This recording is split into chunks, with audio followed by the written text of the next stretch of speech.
On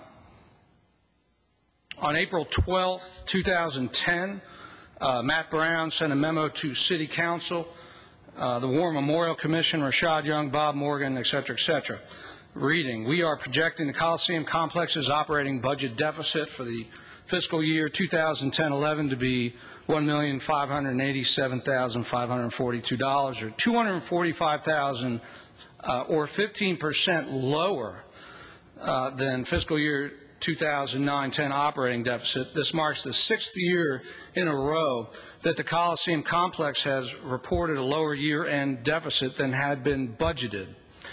4 days later, Mr. Brown sent a memo to the War Memorial Commission, Rashad Young and Bob Morgan, but not City Council.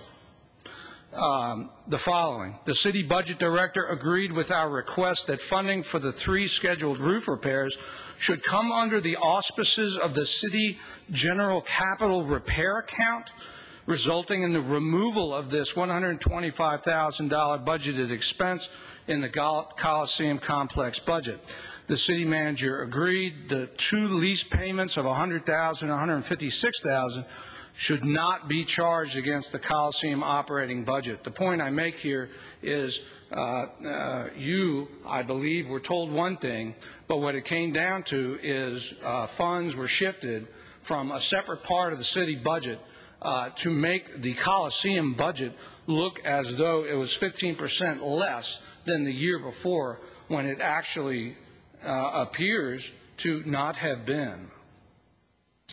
I've been doing some information requests from the city, and it's become problematic with the accounting because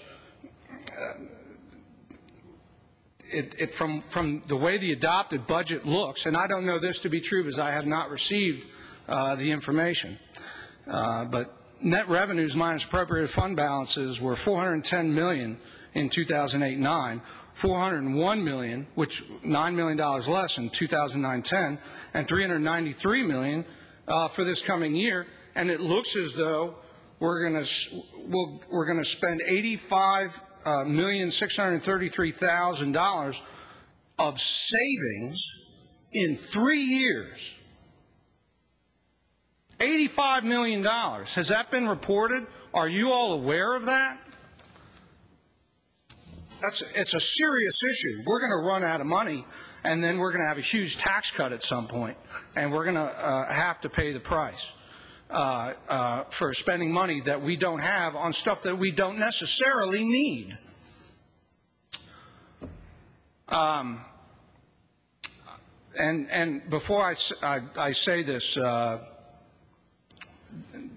I ask any of the news media to report, if you're going to report on the following, to disclose any trades for Coliseum access as well. There was Danny Thompson that one day asked for, said thank you for circus tickets.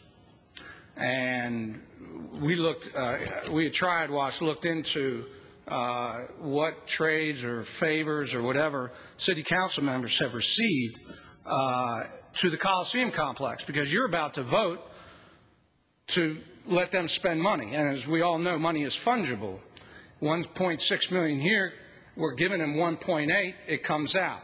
So if there's a conflict of interest with receiving perquisites at the Coliseum complex, I think it needs to be taken into account. Time has expired. Thank you for your time.